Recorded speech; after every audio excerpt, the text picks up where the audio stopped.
সে বুঝাইতে চাইল যে এই গ্রামের যেই কোনো মানুষ আমার বাড়িতে ভাত খাইতে হইলে খাইতে পারবে এমনি, কিন্তু আপন বোন আর বাগিনা তারা যদি আমার বাড়ির দুগা ভাত খাইতে হয় জমি দিয়া খাইতে হইব। কথা বুঝেন নাই? জমি নিতে না তোমরা তোমরা না আইবা পরে ভাত খাইবা? কত বড় নিকৃষ্ট জালেম বেটা! তোর গ্রামের কত মানুষ তোর ঘরে খায়, তারা তোর জমি দিয়া খাইছে? তো তুমি আপন বোনের বেলায় এটা কইলা কেন? আপন বোনের বেলায় এটা বললা কেন? আপন বোনের হক দিলা না কেন? কার জন্য আটকাইলা? ওই ছেলে মেয়ের জন্য? ওরা তোমারে মনে রাখবে? এই সম্পত্তি তোমার থাকবে? তো কি বাবা, কি ফায়দা হইল বলেন? বলেন, এক বিগত জায়গা ছেড়ে দিলে আপন ভাইয়ের বাড়ির রাস্তাটা হয়ে যায় না? দিত না? এই গাছ কান কাটতে লাইলে এমনি রাস্তাটা আইসা পড়ে না? দিত না? কেন? অসুবিধা কি? মনে করেন আমনে রে, সে তো আমার ভাই, আল্লাহর জন্য দুনিয়া একটু ছেড়ে দিলে কি হয়? দুনিয়া এমনি ছাড়তে হবে না? কথা বলেন না কেন? আপনিও থাকবেন না, দুনিয়াও থাকবে না। এটা সত্য কিনা বলেন? একদিন আমিও থাকবো না, একদিন এই পৃথিবীও থাকবে না। কাল্লা ইদা দুক্কাতিল আরদু দাক্কাং দাক্কা। আল্লাহ বলে, সাবধান বান্দা, মনে রেখো আমি কিন্তু এই জমিন পাথরের মতো চূর্ণ বিচূর্ণ করে ফেলব, পাউডার বানায় ফেলব।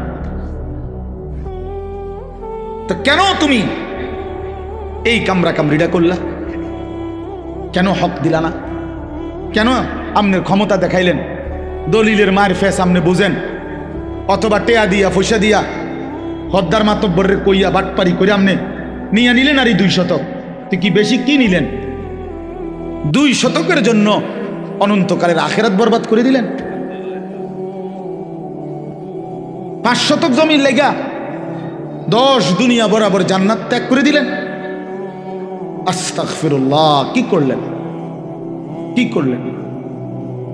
এই জন্য বাবা, কোনোভাবেই আপনজনের হক, এটা বান্দার হক।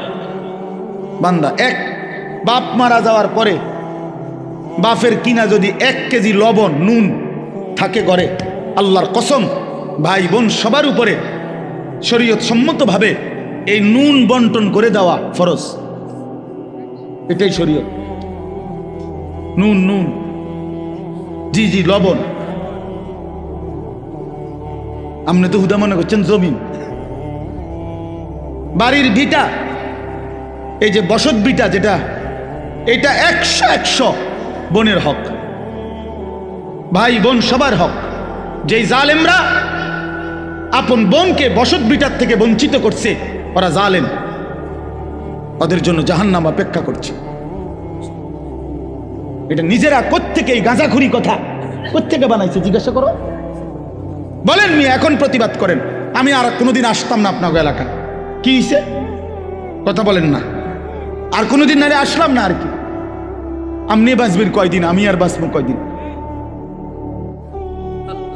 বলেন বাবা, আপনি বাঁচবেন কয়দিন, আমি বাঁচবো কয়দিন?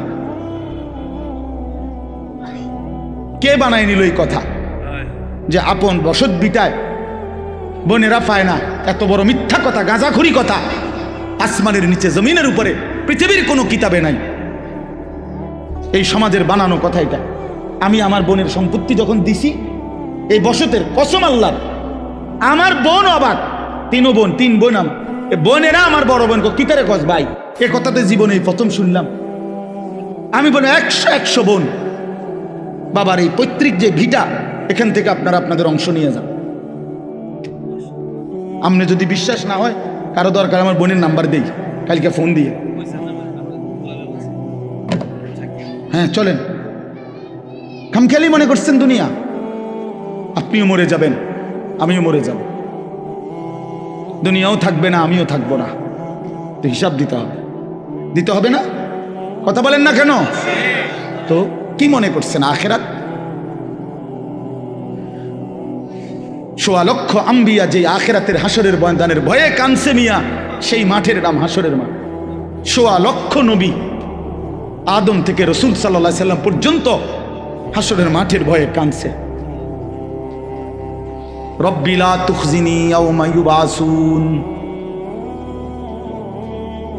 ইয়াওমা লা ইয়ানফাউ ওয়ালা মালুন ওয়ালা বানুন। এই যে ইব্রাহিম নবী বলছে, আল্লাহ হাসরের ওই কঠিন ময়দানে আমি ইব্রাহিম রে বেইজ্জতি করেন না, দোয়া করছি। আপনার কাছে হয়তো মনে হইব এখন হুজুর ইডি কই ওনার ফেস লাগাইলো সমাজটার মধ্যে। হ্যাঁ হ্যাঁ, আমি এক জায়গায় বিয়ের সুন্নত তরিকা বলছি আর হুজুর অনিডি নতুন করে কইয়া ফেস লাগাইলেন।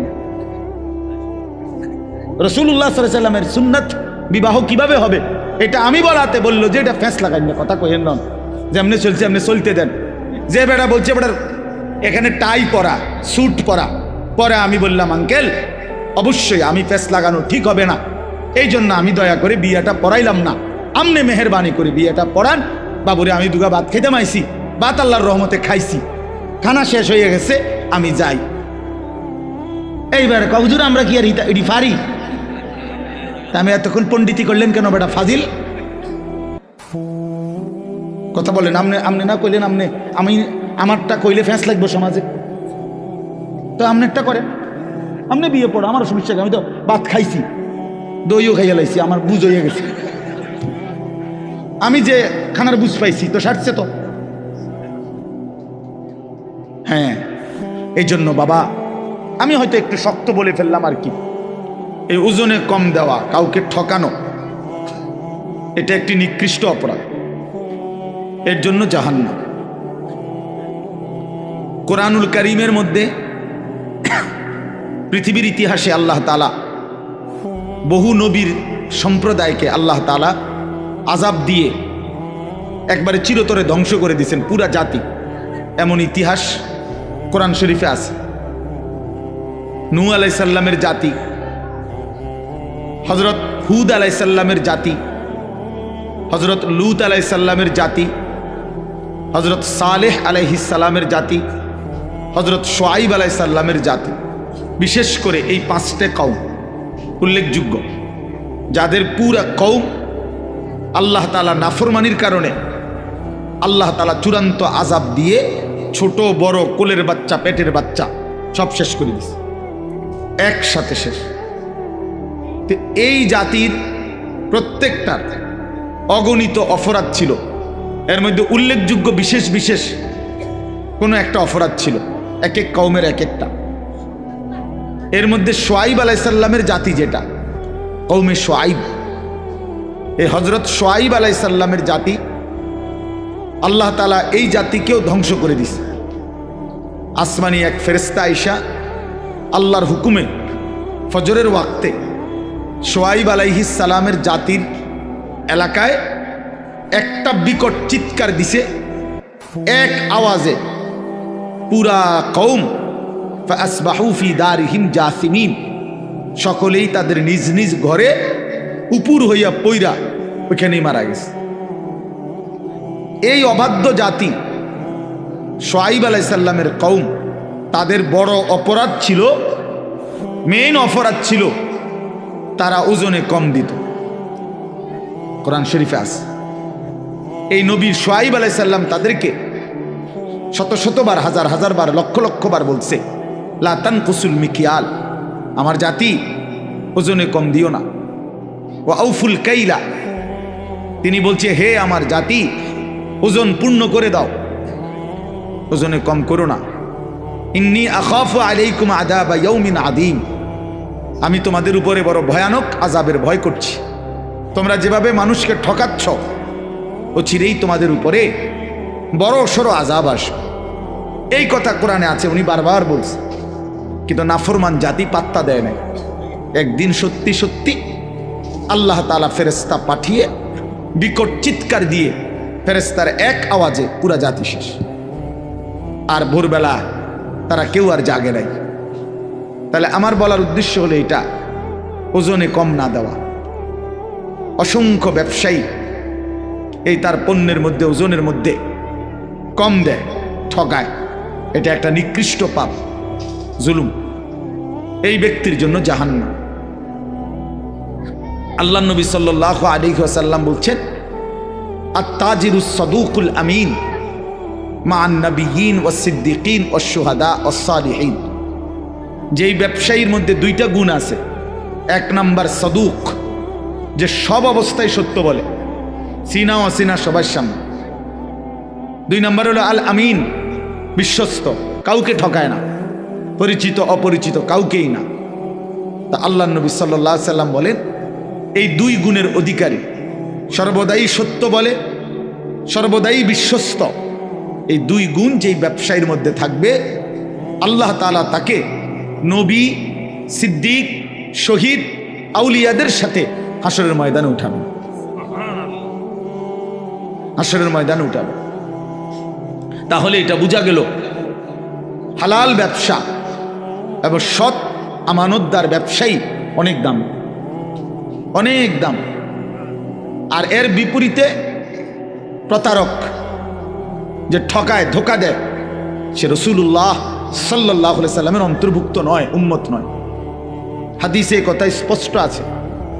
নবী সাল্লাল্লাহু আলাইহি সাল্লাম একদিন মদিনার বাজারে কোনো একজন ব্যবসায়ীর গমের স্তূপ, গম স্তূপ দিয়ে রাখছে বেচতুবিল্লাহ। আল্লাহ নবী সাল্লাল্লাহু আলাইহি সাল্লাম সামনে গিয়ে দেখলেন উপরে সবগুলো গম শুকনা। নবীজি সাল্লাল্লাহু আলাইহি সাল্লাম ভিতরে হাত ঢুকাই দিলেন, হাদিস এটা, হাত ঢুকাইয়া ভিতর থেকে গম বাহির করে আনলেন যেগুলো ভিজা। তো আল্লাহ নবী সাল্লাল্লাহু আলাইহি সাল্লাম বললেন, এই যে তুমি উপরে সবগুলো শুকনা গম দিয়া ভিজাটাও চালায় দিবা, এটা তো তুমি ধোকা দিলা, গ্রাহককে কি দিলা? ধোকা দিলা। ভিজা আর শুকনার দাম বরাবর না। তো আল্লাহ নবী সাল্লাল্লাহু আলাইহি ওয়াসাল্লাম স্পষ্ট বলছেন, মান গাশশানা, এই তখন বলছে কথাটা, মান গাশশানা ফালাইসা মিন্না, যে কাউকে ধোকা দেয় সে আমার উম্মতের অন্তর্ভুক্ত নয়। আমি তাকে চিনি না, আমি তাকে চিনি না, সে আমার উম্মত নয়।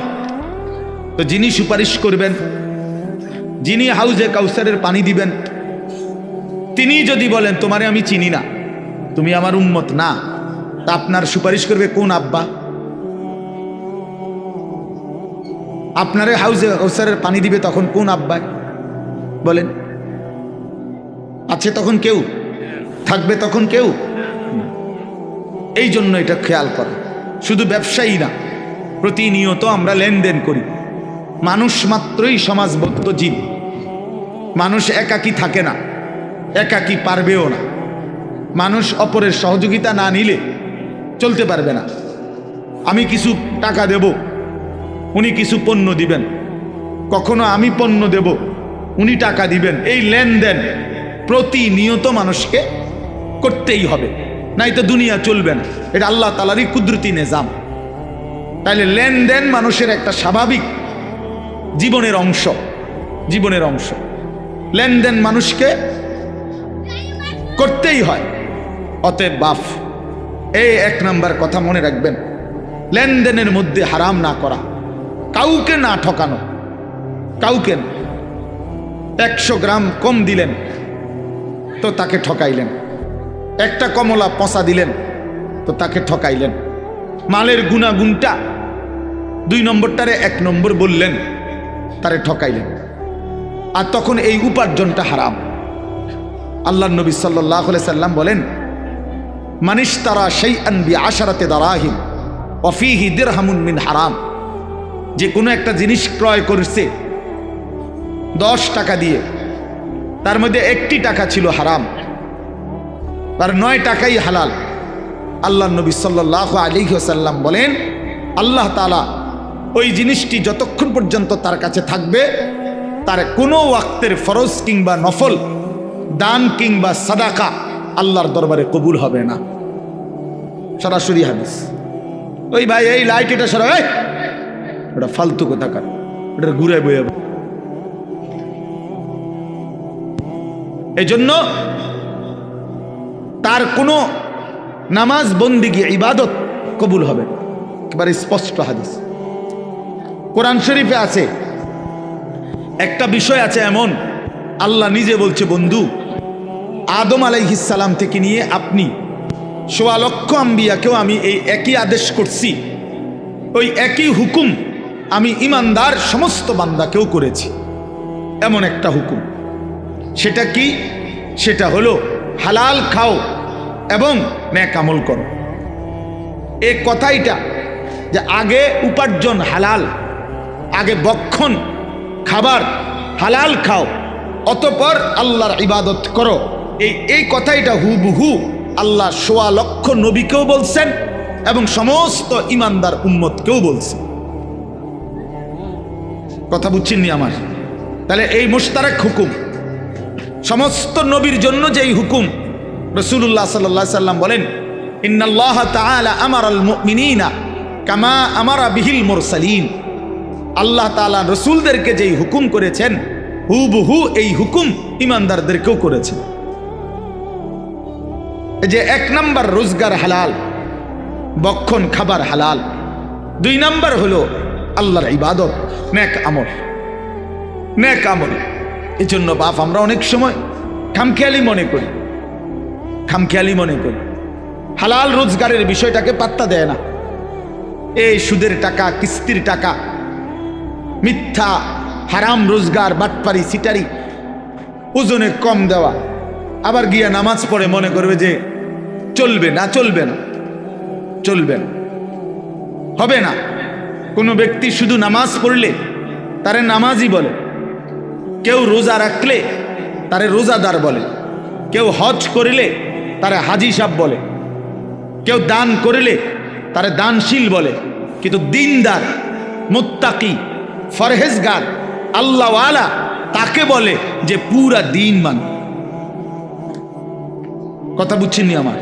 আর জান্নাতে যাওয়ার জন্য শুধু নামাজি হওয়া যথেষ্ট নয়, শুধু রোজাদার হওয়া যথেষ্ট নয়, শুধু হাজি সাহেব হওয়া যথেষ্ট নয়, শুধু দানশীল হওয়া যথেষ্ট নয়, বরং পুরা দিন মানা জরুরি। আমার জন্য, আপনাদের জন্য। আমি না মানলে আমি ক্ষতিগ্রস্ত, আপনি না মানলে আপনি ক্ষতিগ্রস্ত। কথা বুঝছেন? বহুত জনে তো মানে না, এই কথা কই হালাই দিল হইতো না। বহুত হুজুরেও তো মানে না, না মানুক, আমনে মানবেন। কারো অমকে মানে না, তোমকে মানে না, এ কথা বলে উড়াই দিলে হবে না। আমনে তো উনার কবরে যাইতেন না, আপনি তো আপনার কবরে যাইবেন। এই জন্য হালাল রোজগার এটা অত্যন্ত গুরুত্বপূর্ণ। তলাবু কাসবিল হালাল ফরিদাতুন, সরাসরি হাদিস, বাদাল ফরিদা। নবী সাল্লাল্লাহু আলাইহি সাল্লাম বলেন, নামাজ, রোজা, হজ, যাকাত এই ফরজগুলো আদায়ের পরে হালাল রোজগার তালাশ করা এটা দ্বিতীয় ফরজ। দ্বিতীয় ফরজ কাসবিল হালাল, হালাল রোজগার, হালাল রোজগার। রাসূলুল্লাহ সাল্লাল্লাহু আলাইহি সাল্লামের জামানায় এক ব্যক্তি কাবা ঘর ধরে, কাবার গিলাফ ধরে বহু দূর থেকে সফর করে বালু সালু নিয়া কাবার গিলাফ ধরে আল্লাহর কাছে 2 হাত তুলে দোয়া করতেছিল বিভিন্ন কিছু, ইয়া রব্বি, ইয়া রব, ইয়া রব, আল্লাহ আমার এই দরকার, এই দরকার, এই দরকার। তিরমিজি শরীফের হাদিসের মধ্যে আছে, আল্লাহ নবী সাল্লাল্লাহু আলাইহি সাল্লাম সাহাবীদেরকে বললেন, দেখো তো, মাতামুহু হারাম, মাশরাবুহু হারাম, গুজিয়া বিল হারাম, ফাআন্না ইউস্তাজাবু লা।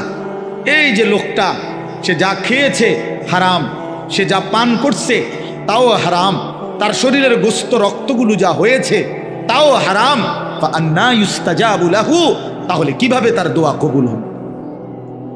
যদিও সে কাবার গিলাফ ধরে রাখছে, যদিও সে আল্লাহর ঘরের সামনে। তো রাসূলুল্লাহ সাল্লাল্লাহু আলাইহি সাল্লাম যদি বলেন হারাম খোরের দোয়া কবুল হয় না, তা আপনি গাছ জোরে নি দোয়া কবুল করাবেন? কথা বলেন না? ইমাম সাহেব রেটে 100 দিলে ইমাম সাহেব দোয়া কবুল করাইয়া এরপরে বেহেশতে জমা দিয়ে আইব না? কি বেহেশত এই মাওলানা রুহুল আমিন, মাওলানা অমকের, আবু হানিফ, আনিসুর রহমান, হেগো বাফের সম্পত্তি? হ্যাঁ, কথা বলেন না কেন? বেহেশত কি ইমাম সাহেবের বাপের সম্পত্তি? তো ইমাম সাহেব কি টেন্ডার নিয়ে আসছে বেহেশত, যে আমি দূরের টেন্ডার লইছি 10 শতকের? তো কি ভাবছেন? আপনার সমস্ত জিন্দিগির পুরা নাফরমানি ইমাম সাহেবটি 100 দিয়ে মিলাই দিব, এত খামখেয়ালি ভাবলেন? সারা জিন্দিগির সমস্ত হারাম উপার্জন 200 টাকা দিয়া ইমাম সাহেব সাফ করায় নিব, এটা কি আসলে? এতটা মামুলি কিভাবে ভাবলেন? এতটা খামখেয়ালি কিভাবে মনে করলেন? এত এব? আল্লাহ নবী সাল্লাল্লাহু আলাইহি ওয়াসাল্লাম বলছেন, লা ইয়াদখুলুল জান্নাতা জাসাদুন গুযিয়া বিল হারাম। ওই দেহ জান্নাতে প্রবেশ করবে না যে দেহের গোশত মাংস রক্ত হয়েছে হারামের দ্বারা। আল্লাহর কসম, এটা হাদিস, নবী সাল্লাল্লাহু আলাইহি সাল্লাম বলছেন। আমি নিজে হাদিসের ব্যাখ্যার মধ্যে পড়ছি, আহা বদনসিব ওই ব্যক্তি যে ব্যক্তি তার গোটা ফ্যামিলিকে, বউ বাচ্চাগুলোকে হারাম টাকা খাওয়াইছে, তার এই হারাম রোজগার দিয়েই সবারে খাওয়াইছে, পড়াইছে। তো হাদিসের ব্যাখ্যায় মুহাদ্দিসিনে কেরাম বলে, এই হারামখোর, এই নাফরমান নিজের জন্য জান্নাত বরবাদ করলো, পুরা ফ্যামিলির জান্নাতও বরবাদ করলো, পুরা ফ্যামিলির জান্নাত বরবাদ করে দিল, সবার জান্নাত বরবাদ করে দিল। এই জন্য বাবা, আপনি যদি মনে করেন ইসলাম শুধু নামাজ না, ইসলামের গুরুত্বপূর্ণ ইবাদত নামাজ, কিন্তু ইসলাম শুধু নামাজ না। ইসলামের গুরুত্বপূর্ণ ইবাদত রোজা, কিন্তু ইসলাম শুধু রোজা না। ইসলামের অত্যন্ত গুরুত্বপূর্ণ ইবাদত হজ, কিন্তু ইসলাম শুধু হজ না, শুধু হজ না। ইসলাম পুরা দিন মানা। ইয়া আইয়ুহাল্লাযীনা আমানু দুখুলু ফিস সিলমি কাফা, পুরা দিনে প্রবেশ করতে আল্লাহ বলছে 100। এই জন্য আমি আপনাদের কাছে এই প্রথম কথা এটা বললাম, কেউ, আমিও আপনিও নিয়ত করেন কাউকে ঠকাবেন না, বলেন ইনশাআল্লাহ। এটা অনেক বড় জঘন্য, অনেক বড় নিকৃষ্ট মানসিকতা, নিকৃষ্ট মানসিকতা। এবার আসেন এই আয়াতের, এই শব্দের আরেকটু ব্যাখ্যা, সেটা হলো তাতফিফ, মানে বান্দার হক আল্লাহর হক কোনো কিছুতেই কমতি না করা, ঘাটতি না করা, এটা তাফসীর আছে। আল্লাহর যত হক আমার কাছে তা পূর্ণ আদায় করা, ঘাটতি করলে, কমতি করলে, ত্রুটি করলে এটা তাতফিফ,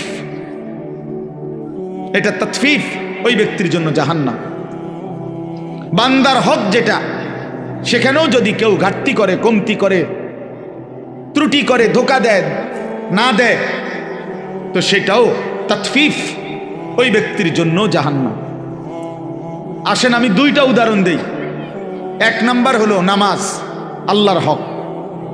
কার হক? এই নামাজ যারা আদায় করে তাদের দায়িত্ব নামাজের মধ্যে এক সুতাও ঘাটতি না করা, তাইলে তাতফিফ হবে। হাদিসে আছে রুকু, সেজদা, অজু, নামাজের নিয়ত, সানা, সূরা ফাতিহা, কোরআন শরীফের সূরা, তাসবিহ, আত্তাহিয়াতু, দুরূদ শরীফ, দোয়ায়ে মাসুরা, দোয়ায়ে কুনুত এবং ধীরস্থিরতা, কোনো কিছুর মধ্যে ত্রুটি না করা। ত্রুটি করলে তাতফিফ, ত্রুটি করলে আল্লাহর হকের মধ্যে ত্রুটি করলেন, আপনার জন্য জাহান্নাম। আপনি গ্রামের না শহরের, আপনি স্কুলের না কলেজের, আপনি মূর্খ না পাবলিক, আপনি কি গ্রামদের সাধারণ মানুষ না অসাধারণ, এগুলো কোনো কথা না, এগুলো একটাও কোনো হিসাব না। আপনি মুসলমান কিনা সেটা বলেন।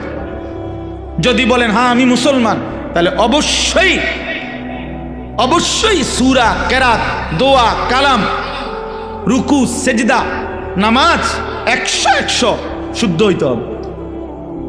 যার সূরা অশুদ্ধ, যার দোয়া কালাম অশুদ্ধ, যার আলহামদুলিল্লাহ সূরা অশুদ্ধ, সে আল্লাহর হকের মধ্যে ত্রুটি করছে, তার নামাজ আদায় হয় না, জাহান্নাম তার জন্য অপেক্ষা করছে।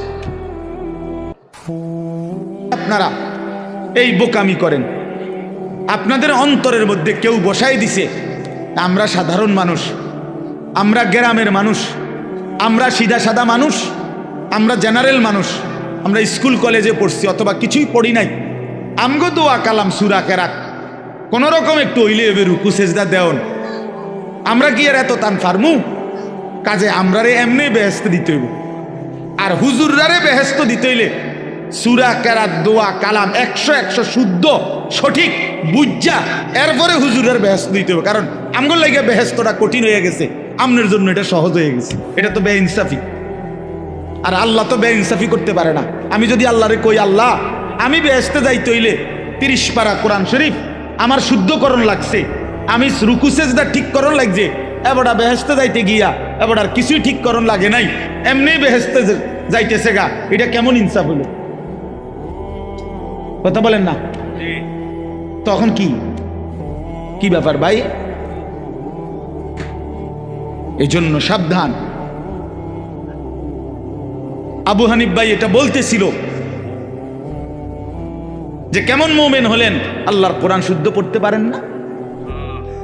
আমি তো বলি আল্লাহর কোরআন যে শুদ্ধ পড়তে পারে না ওই বেটা বোবা। কেন শুদ্ধ পারে না? যেহেতু সে বোবা। বাস্তব মূলত এ বেটা বোবা দেখা পারে না, এ কথা কইতে জানে না। বলে না আমি তো কত কথা শুনি না, এগুলো কথা না, এগুলো ছাড়াও দুনিয়া চলত। বাকি যত কথা বলে মানুষ, এগুলো না বললেও দুনিয়া ভোগ করা যাইতো। যার প্রমাণ বোবা নিজে। যারা বোবা মানুষ তারা ভাতও খায়, বোবা মানুষ পেশাব পায়খানাও করে, বোবা ঘুমও যায়, বোবা বিয়াও করে, বোবার বাচ্চাও হয়। ওমার তো তাইলে হেইতে কেমনে দুনিয়া ভোগ করে? কথা বলেন। তাহলে বুঝা গেল কথা না বলিয়েও দুনিয়া কি করা যায়, তো সারছে তো। তাইলে আর আমনে কথা কইয়া লাভ হইল কি? আপনারে জবান দিল কেন? তাইলে বাতের লাগে তো হেবেটা ভাত খায় কেমনে? আপনারে জবান দিল কি লেগে? হতনের লাগে তো হেইতে হতে কেমনে বলেন? ওই অন্ধ লোক দুনিয়া ভোগ করে কিভাবে? ওই বধির লোক দুনিয়া ভোগ করে কিভাবে? এই জন্য বাপ আল্লাহর হক অনেক, এত রাত আমি সব বলা যাবে না, একটাই বললাম, নামাজ। রুকু দেন। আপনাদের অনেক বয়স্ক লোক আছেন, রুকু দিয়া মাথা একটু উঠাইয়া আরেকটা সেজদা জায়গা, বাটপার। এই বুড়া বাটপার, মনে রাখেন, 1 নাম্বার বাটপার। এটা বাটপার, সোজা বাটপার। এটা পুরা মিয়া সাদওয়ানে হাবড়ার কুদনে ঠেলা কথা কম যায় না কারো। এনাই হাবড়ার কুয়ানি ধরে মসজিদ আইয়া চা দোকানে কুইতে ওড়ে, লাফাইয়া ওড়ে। আরো 10 জনে থামাইতারে না বুড়ারে। আও আল্লাহ দোয়াই আমনে কত থামেন? আরে রাখ বেটা, উড়ে এলামু বেটা, হেতে উড়ে এলাইব দোয়ানদার, হেতে টাকা পায়, হেতে উড়ে এলাই দোয়ানদার। চালাক ইসলামিক চা দোকানে গিয়ে ওইখানে মাতবুরি দেখায়। নামাজের বেলা এসা সেজদে একটা দিয়ে একটু মাথা উড়াই, আরটা দিয়ে একদম জাঁতা দিয়ে ধরা দরকার। এগুলার একদম সাপ দিয়ে, যে মাথায় আর উড়াইও না। মাথা যখন উড়াইতেই কষ্ট হয়, মাথায় আর উড়াইও না। এটা কি ধরনের নামাজ বলেন? এটা নামাজ হইল? এটা তাফসীর। তাফসীর আমি নিজে পড়ছি বাবা, আমি তো শক্ত বলি, বুঝার জন্য বলি। হযরত ওমর রাদিয়াল্লাহু তাআলা আনহু তাফসীরে মাআরিফুল কোরআনে আছে, আপনি এখন গিয়ে দেখেন। হযরত ওমর রাদিয়াল্লাহু তাআলা আনহু একদিন দেখছেন এক ব্যক্তিকে, সে রুকু এবং সেজদার মধ্যে ত্রুটি করছে। এর সাথে সাথে তাকে বললেন, লাকাদ তাফফাফতা, হে আল্লাহর বান্দা তুমি তাতফিফ করলা নামাজে। ওই যে এ ওয়াইলুল লিল মুতাফফিফিন, কমতি করলা আল্লাহর হক আদায়ে, তোমার জন্য জাহান্নাম। তোমার জন্য কি? জাহান্নাম। ইসলাম মস্কারি না। আপনারা অনেক মানুষ মনে করেন আও আল্লাহ ভরসা, মাইতো না চাই, যত কয় এত না, যত কয় এত না। ওই তো লাগলে কদ্দুর বাড়াইও কয় হুজুররা। আচ্ছা বাড়াইয়েই কইলাম, ধরেন মনে করেন আমি যে দূর বাড়াইয়া কইছি তার অর্ধেক, অর্ধেক ফিডা লইতে পারবেন তো? কথা কথা বুঝেন নাই? মনে যে তো কই এত না, ঠিক আছে, আচ্ছা অর্ধেক, তো অর্ধেক ফিডা লইতে পারবেন তো? তো তাইলে তো বলেন না, অর্ধেক লইটার বুড়ি জিগান না। তো যত কয় অত না, মানে বাস্তবিক কথা এটাই ঠিক। হুজুররা যত কয় অত না মানে হলো আল্লাহর কসম, আসলেই এটাই কথা। আমরা যত বলি তত না, বরং তার চাইতে কোটি গুণ বেশি। জাহান্নামের বর্ণনা কোনো আলেম পুরা দিতে পারবে না, জান্নাতের পুরা বর্ণনা কেউ দিতে পারবে না, বরং তার চাইতে কি বেশি, অনেক বেশি। তো যত কয় তত না মানে এটা এদিক দিয়া না হেদিক দিয়া, এটার অর্থ। আপনি হাদিস শুনেন, একটা হাদিস শুনাই। আল্লাহ নবী সাল্লাল্লাহু আলাইহি সাল্লাম বলছেন, কোরআন শরীফের একটা আয়াত আছে, ওয়া আম্মা মান খাফফাত মাওয়াজিনুহু ফাউম্মুহু হাওিয়া ওয়া মা আদরাকা মা হিয়া নারুন হামিয়া। আল্লাহ বলছে, যার হাসরের ময়দানে মিজানের পাল্লায় গুনাহ ভারী হবে, নেকি হালকা হবে, তার ঠিকানা হবে হাবিয়া নামক জাহান্নাম। জাহান্নামের মধ্যে 7টার মধ্যে একটার নাম হাবিয়া, হাবিয়া জাহান্নাম। তো আল্লাহ নবীজিকে নিজে বলতেছে, ওমা আদরাকা মা হিয়া, বন্ধু আপনি জানেন এই হাবিয়া জাহান্নামটা কেমন?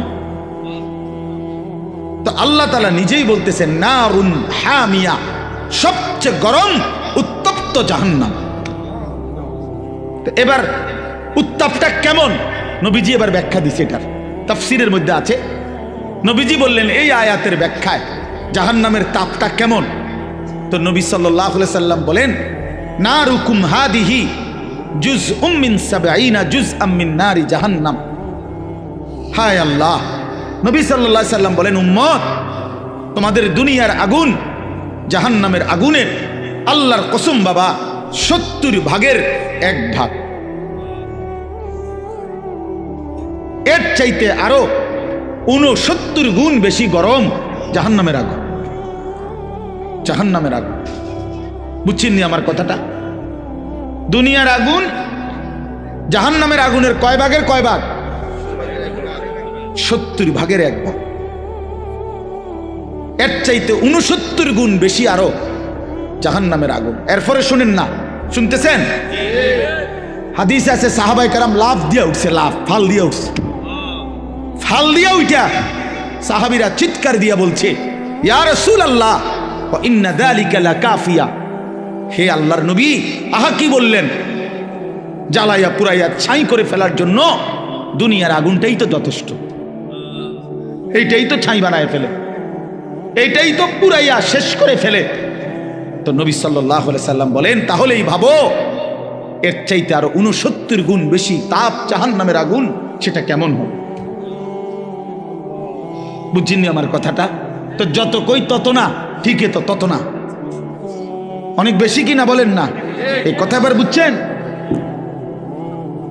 আল্লাহ তাআলা বলছেন, আমার বান্দার জন্য আমি যে জান্নাত বানাইছি, মা লা আইনুন রাআত, এত সুন্দর কোনো চোখ দেখে নাই, ওয়ালা উযুনুন সামিআত, এত সুন্দর কোনো কান শুনে নাই, ওয়ালা খাতারা আলা কলবি বাশার, কোনো অন্তর জান্নাতের বিস্তৃত সৌন্দর্য কল্পনাও করে না। তো ঠিকই তো, যত কই তত না, পুরোটা আমি করতে কম, আমার তো আন্দাজে নাই, বোঝেন নাই কথা? আমি পুরোটা বলবো কেমনে? তাহলে জান্নাতের বর্ণনাও আমরা যত কই তত না, তার চাইতে বেশি। জাহান্নামের বর্ণনাও আমরা যত কই তত না, বরং তার চাইতে বেশি। খামখেয়ালি করেন না, খামখেয়ালি মনে করেন।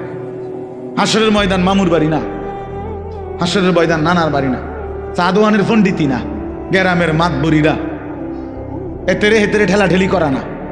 হ্যাঁ, আখিরাত হিসাবের ময়দান, হিসাবের ময়দান। দয়া করে অনুরোধ করলাম, দয়া করে অনুরোধ করলাম, আমার চিন্তা আপনি করেন না, আপনি চিন্তা করেন, নিজের ফিকির করেন, নিজের ফিকির করেন। কোন আলেমের পিছনে সারাদিন পেরেশানিত পড়েন না। যাকে আল্লাহ ইলম দিছে তাকে আল্লাহ তাআলা দয়া করছে, নিজের ফিকির বানান। আহা আমার কি হবে, আমার কি হবে, আমার কি হবে? কোরআন শরীফে আছে, তাফসিরে শুনেন মিয়া, আল্লাহ তাআলা যেদিন এই আয়াত নাজিল করছে জাহান্নামের কথা বলতে গিয়ে, আল্লাহ তাআলা বলছে আচ্ছা এগুলা কি বাচ্চা, এগুলা আমি বুঝলাম না, এই অপদার্থ এগুলা কোত্থেকে আইলি? বুঝের কোনো ছেলে নাই যে এই বাচ্চাগুলো থামানো যায়? আহা, মানে ওই খিচুড়ি খাওয়াইবো, খিচুড়ি খাওয়াইবো না, এই কিছু একটা খাওয়াইবো, এই জন্য এই কাবজা। এই রাতের 3টাও যদি বাজে, ভিতরেও বসবে না, কথাও শুনবে না, বাইতো যাইতো না। আফসুসের ব্যাপার। আরে ভাই, তো আল্লাহর দেওয়া মেহমানদারি, কিছু হলে তো হলোই। তো তাই বলি কি চিৎকার চেঁচামেচির কি অর্থ আছে? তো কি বলতেছিলাম? হ্যাঁ, মাশাআল্লাহ, আল্লাহ তাআলা যেদিন এই আয়াত নাজিল করছে, ওয়াকুদুহান নাস ওয়াল হিজারা, আমার কথা শুনেন বাবা, আল্লাহ বলছে হে নবী শুনেন, জাহান্নামের আগুন লাকড়ি হবে, মানুষ এবং পাথর। মানুষ ফেলবে, আগুন আরো উত্তাপ হবে, পাথর ফেলবে, আগুন আরো উতরাইবে। তো এই আয়াত যখন নাজিল হয়েছে, একজন সাহাবী ছিলেন বিখ্যাত, হযরত সালমান ফারসি রাদিয়াল্লাহু তাআলা আনহু, আপনারাও নাম শুনছেন। এই সাহাবী এই কথা শুনে একটা চিৎকার দিয়া কানতে কানতে বাড়ির থেকে দূরে একটা পাহাড়ের উঁচু জায়গা এক কোনায় 3 দিন একটানা শুধু নামাজ আদায় করছে, আর বাকিটা টাইম চোখের পানি ফেলে শুধু কাঁদছে, আর এই এক বাক্য বারবার বলছে, হায় জাহান্নামের আগুনের লাকড়ি হবে মানুষ, আমি যদি হই সেটা আমার কি হবে? 3 দিন পরে নবী সাল্লাল্লাহু আলাইহি সাল্লাম সাহাবীদেরকে জিজ্ঞেস করছে, সাহাবীরা আমার সালমান কোথায়? তাকে তো দেখছি না। সাহাবীরা খুঁজতে খুঁজতে তালাশ করে ওই পাহাড়ের উঁচু জায়গার থেকে ওনারে ধরে আনছে, আইনা নবীজির সামনে আইনা বলছি, ইয়া রাসূলুল্লাহ, সালমান তো সেখানে বসে কাঁদতেই আছে আর বলতেছে, হায় জাহান্নামের আগুনের লাকড়ি হবে মানুষ, আমি যদি হই আমার কি হবে? এ কথা বলে শুধু কাঁদতেছে। আল্লাহ নবী সাল্লাল্লাহু আলাইহি সাল্লাম বললেন, সালমান কি হলো? বলছি, ইয়া রাসূলুল্লাহ, এই আয়াতের ভয় আমার তো চোখের পানি বন্ধ হইতে দিচ্ছে না, আমার তো ভয় হচ্ছে, আমি তো থামতে পারতেছি না, আমি যদি জাহান্নামের লাকড়ি হই আমার কি হবে? আল্লাহর কসম, তখন নবী সাল্লাল্লাহু আলাইহি সাল্লাম বলছে, সালমান আমি রাসূল সাক্ষ্য দিলাম জান্নাত তোমার অপেক্ষা করছে, জান্নাত তোমার অপেক্ষা করছে, তুমি থামো। তো তিনি কান্না থামাইছে।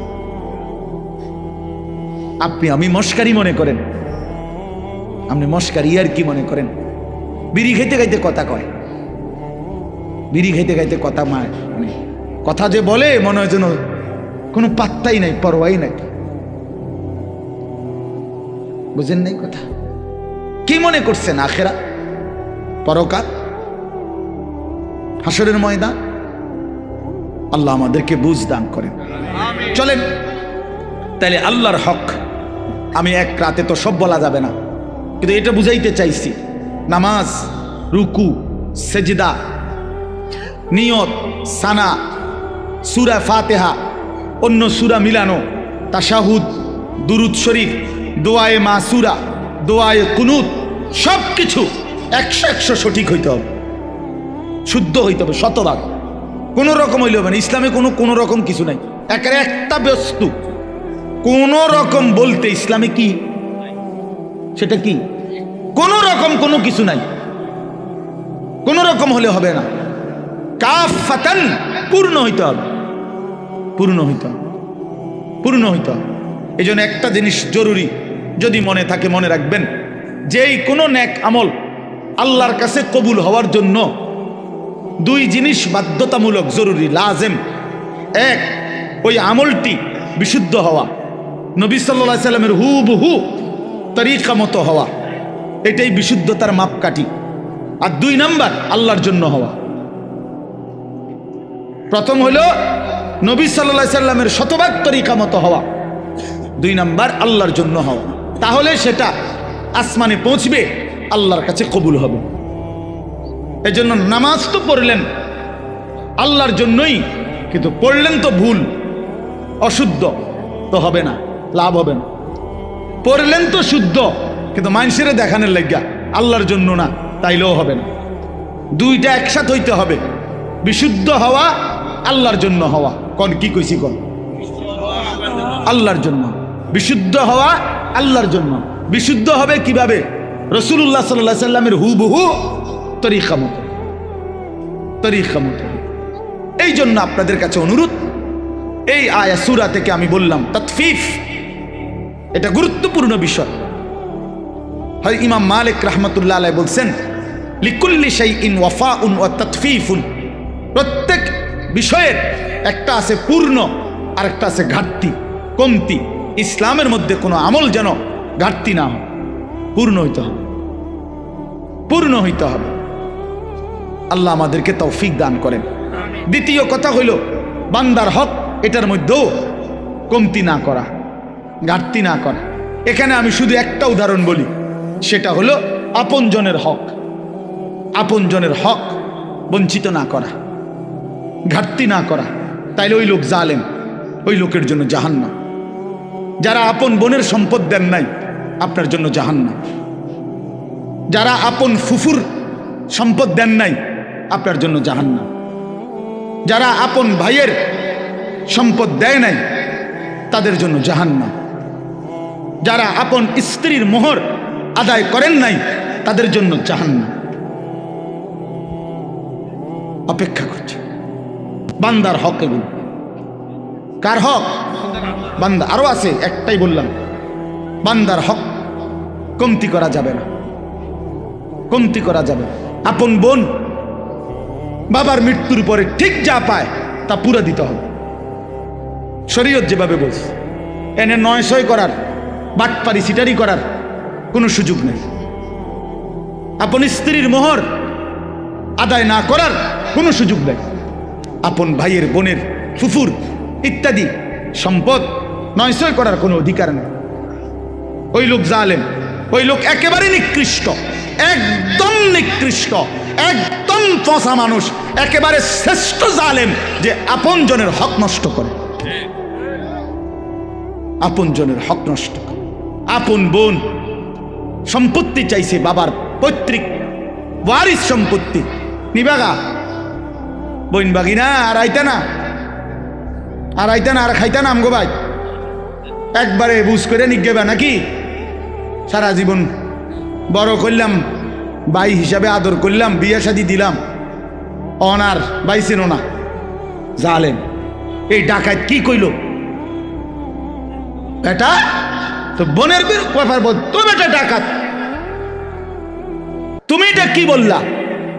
এটা সে বুঝাইতে চাইল যে এই গ্রামের যেই কোনো মানুষ আমার বাড়িতে ভাত খাইতে হইলে খাইতে পারবে এমনি, কিন্তু আপন বোন আর বাগিনা তারা যদি আমার বাড়ির দুগা ভাত খাইতে হয়, জমি দিয়া খাইতে হইবে।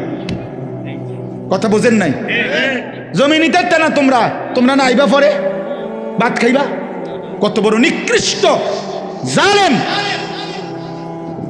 বেটা! তোর গ্রামের কত মানুষ তোর ঘরে খায়, কই তারা তোরে জমি দিয়া খাইছে? তো তুমি আপন বোনের বেলায় এটা কইলা কেন? আপন বোনের বেলায় এটা বললা কেন? আপন বোনের হক দিলা না কেন? কার জন্য আটকাইলা? ওই ছেলে মেয়ের জন্য? ওরা তোমারে মনে রাখবে? এই সম্পত্তি তোমার থাকবে? তো কি বাবা, কি ফায়দা হলো বলেন? বলেন, এক বিগত জায়গা ছেড়ে দিলে আপন ভাইয়ের বাড়ির রাস্তাটা হয়ে যায় না? দিত না? এই গাছ কান কাটতে লাইলে এনদের রাস্তাটা আইসা পড়ে না? দিত না? কেন? অসুবিধা কি? মনে করেন আমনে রে, সে তো আমার ভাই, আল্লাহর জন্য দুনিয়া একটু ছেড়ে দিলে কি হয়? দুনিয়া এমনি ছাড়তে হবে না? কথা বলেন না কেন? আপনিও থাকবেন না, দুনিয়াও থাকবে না। এটা সত্য কিনা বলেন? একদিন আমিও থাকবো না, একদিন এই পৃথিবীও থাকবে না। কাল্লা ইদা দুক্কাতিল আরদু দাক্কান দাক্কা, আল্লাহ বলে সাবধান বান্দা, মনে রেখো আমি কিন্তু এই জমিন পাথরের মতো চূর্ণ বিচূর্ণ করে ফেলব, পাউডার বানায় ফেলব। তো কেন তুমি এই কামরা কামড়িটা করলা? কেন হক দিলা না? কেন আপনার ক্ষমতা দেখাইলেন? দলিলের মায়ের ফেস আপনি বুঝেন, অথবা টেয়া দিয়া পয়সা দিয়া হদ্দার মাতব্বরের কইয়া বাটপারি করে আমনে নিয়ে নিলেন আর এই 2 শতক। তুই কি বেশি কি নিলেন? 2 শতকের জন্য অনন্তকালের আখেরাত বরবাদ করে দিলেন। 5 শতক জমির লেগা 10 দুনিয়া বরাবর জান্নাত ত্যাগ করে দিলেন। আস্তাগফিরুল্লাহ, কি করলেন, কি করলেন? এই জন্য বাবা, কোনোভাবেই আপনজনের হক, এটা বান্দার হক। বান্দা এক বাপ মারা যাওয়ার পরে বাপের কিনা যদি 1 কেজি লবণ নুন থাকে ঘরে, আল্লাহর কসম ভাই বোন সবার উপরে শরীয়ত সম্মতভাবে এই নুন বন্টন করে দেওয়া ফরজ। এটাই শরীয়ত। নুন নুন জি জি লবণ। আপনি তো হুদা মনে করছেন জমিন, বাড়ির ভিটা, এই যে বসত ভিটা যেটা, এটা 100 বোনের হক, ভাই বোন সবার হক। যেই জালেমরা আপন বোনকে বসত ভিটার থেকে বঞ্চিত করছে, ওরা জালেম, ওদের জন্য জাহান্নাম অপেক্ষা করছে। এটা নিজেরা কোত্থেকে এই গাঁজাখুরি কথা কোত্থেকে বানাইছে জিজ্ঞাসা করো। বলেন মিয়া, এখন প্রতিবাদ করেন। আমি আর কোনোদিন আসতাম না আপনার এলাকা। কি হইছে? কথা বলেন না। আর কোনোদিন নারে আসলাম না। আর কি আপনি বাঁচবেন কয়দিন, আমি আর বাঁচবো কয়দিন? বলেন বাবা, আপনি বাঁচবেন কয়দিন, আমি বাঁচবো কয়দিন? কে বানায় নিল এই কথা যে আপন বসত বিটায় বোনেরা পায় না? এত বড় মিথ্যা কথা, গাঁজাখুরি কথা আসমানের নিচে জমিনের উপরে পৃথিবীর কোনো কিতাবে নাই। এই সমাজের বানানো কথা এটা। আমি আমার বোনের সম্পত্তি যখন দিছি, এই বসতের কসম আল্লাহ, আমার বোন অবাক। 3 বোন, 3 বোন। বোনেরা আমার বড় বোন কিতারে কস ভাই, এ কথাতে জীবনে প্রথম শুনলাম। আমি বলি 100 বোন। বাবার এই পৈতৃক যে ভিটা, এখান থেকে আপনারা আপনাদের অংশ নিয়ে যান। আপনি যদি বিশ্বাস না হয়, কারো দরকার আমার বোনের নাম্বার দেই, কালকে ফোন দিয়ে। হ্যাঁ চলেন। খামখেয়ালি মনে করছেন দুনিয়া? আপনিও মরে যাবেন, আমিও মরে যাব। দুনিয়াও থাকবে না, আমিও থাকবো না। তো হিসাব দিতে হবে, দিতে হবে না? কথা বলেন না কেন? তো কি মনে করছেন আখেরাত? 1.25 লক্ষ আম্বিয়া যে আখেরাতের হাসরের ময়দানের ভয়ে কানছে মিয়া, সেই মাঠের নাম হাসরের মাঠ। 1.25 লক্ষ নবী, আদম থেকে রসুল সাল্লাল্লাহু আলাইহি সাল্লাম পর্যন্ত হাসরের মাঠের ভয়ে কানছে। রব্বি লা তুখজিনি ইয়াওমা ইউবাসুন ইয়াওমা লা ইয়ানফাউ ওয়ালা মালুন ওয়ালা বানুন। এই যে ইব্রাহিম নবী বলছে, আল্লাহ হাসরের ওই কঠিন ময়দানে আমি ইব্রাহিম রে বেইজ্জতি করেন না। দোয়া করছি। আপনার কাছে হয়তো মনে হইব এখন, হুজুর ইডি কইয়া ওনার ফেঁস লাগাইলো সমাজটার মধ্যে। হ্যাঁ হ্যাঁ, আমি এক জায়গায় বিয়ের সুন্নত তরিকা বলছি, আর হুজুর অনিডি নতুন করে কইয়া ফেঁস লাগাইলেন। রাসূলুল্লাহ সাল্লাল্লাহু আলাইহি সাল্লামের সুন্নাত বিবাহ কিভাবে হবে এটা আমি বলাতে বললো যে এটা ফেঁস লাগাইন না। কথা কইেন না, যে এমনি চলছে এমনি চলতে দেন। যে বেটা বলছে বেটার এখানে টাই পরা, স্যুট পরা, পরে আমি বললাম আঙ্কেল অবশ্যই আমি ফেঁস লাগানো ঠিক হবে না, এই জন্য আমি দয়া করে বিয়েটা পড়াইলাম না। আমনে মেহেরবানি করে বিয়েটা পড়ান। বাবুরে আমি দুগা ভাত খেতে মাইছি, ভাত আল্লাহর রহমতে খাইছি, খানা শেষ হয়ে গেছে, আমি যাই। এইবার হুজুর আমরা কি আর এটি পারি? তা আমি এতক্ষণ পণ্ডিতি করলেন কেন বেটা ফাজিল? কথা বলেন। আপনি না কইলেন, আমি আমারটা কইলে ফ্যাঁস লাগবে সমাজে, তো আপনি করেন, আপনি বিয়ে পড়ো, আমার সমস্যা। আমি তো ভাত খাইছি, দইও খাইয়া লাইছি, আমার বুঝ হয়ে গেছে। আমি যে খানার বুঝ পাইছি তো সারছে তো। হ্যাঁ, এই জন্য বাবা আমি হয়তো একটু শক্ত বলে ফেললাম আর কি, কিন্তু মনে কষ্ট নিয়েন না। আপনি বরঞ্চ ভাবতে শিখেন, বিষয়টাকে পজিটিভ দেখেন, ইতিবাচক দেখেন যে আহা আসলে তাহলে আমার কি করা উচিত। ঠিক কিনা বলেন না কেন? 5 শতক জমি কমে গেলে জিফুত মরতো না, আখেরাত বাইচা যাবে। 10 শতক জমি কম পাইলে সন্তান মরবে না, আমরা 5 ভাইয়ের জন্য আমার বাবা কোনো ঘর করে দিয়ে যায় নাই। 2008 সালে আমার আব্বা ইন্তেকাল করছে, 2009 সালে